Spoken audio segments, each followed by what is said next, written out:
I have been married for 2 years and my husband and I have always wanted to have children, but we have been unable to do so. We decided to see a doctor. This doctor was quite professional.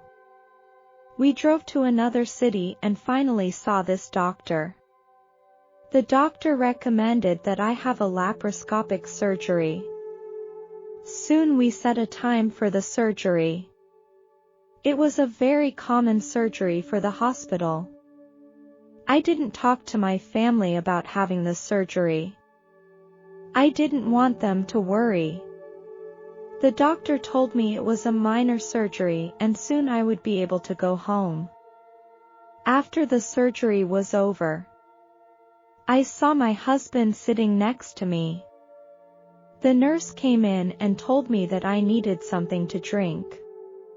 When I tried to sit up, I couldn't lift my head, much less sit up. When I told the nurse how I was feeling, she looked worried.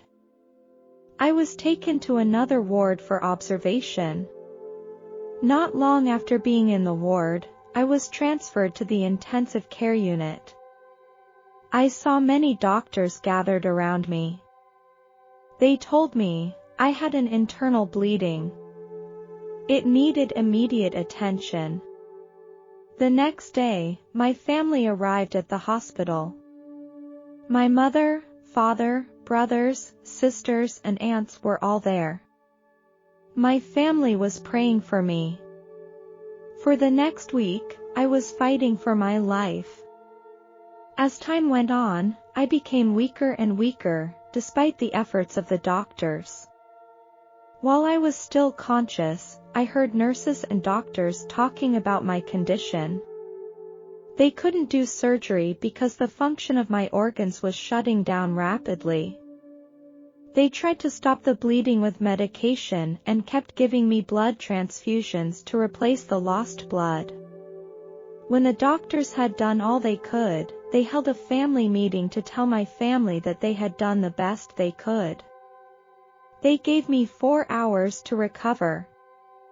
If I didn't get any better in 4 hours, my family was going to have a tough decision to make. Later, I found myself sitting in the back seat of a car. When I got out of the car, there was a man standing in front of me, and I knew he was Jesus. I said, "You are Jesus, aren't you?" He didn't answer me. Just gave me a smile, and I already had the answer in my mind. We walked along the river for a while and we talked for a long time. I loved everything there. Jesus and I didn't communicate verbally. It felt like he knew what I was thinking, and when I had a question, I could get the answer right away. I saw his eyes and they were the most beautiful color I had ever seen. They were light brown with flecks of amber and shimmered with love. I asked Jesus, "What do you do in heaven?"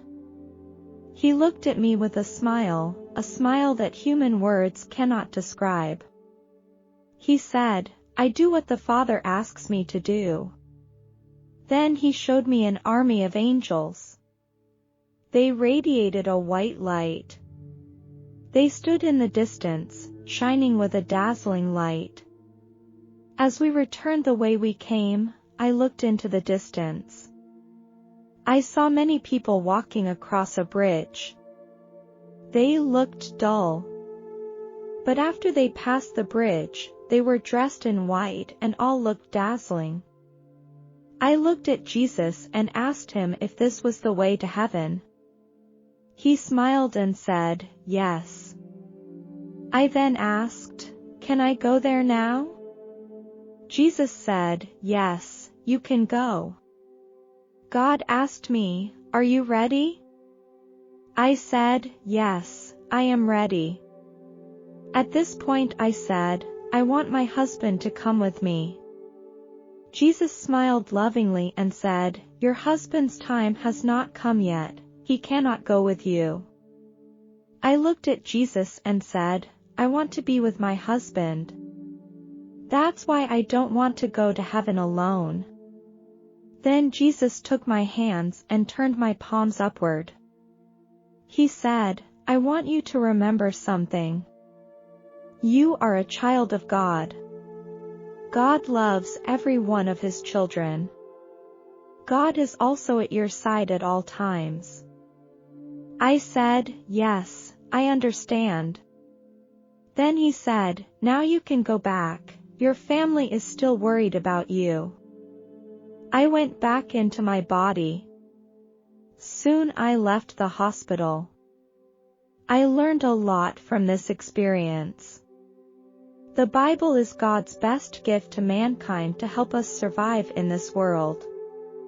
It is considered the most sacred thing in life. Misuse is a blasphemy against God. Satan and the devil are also real.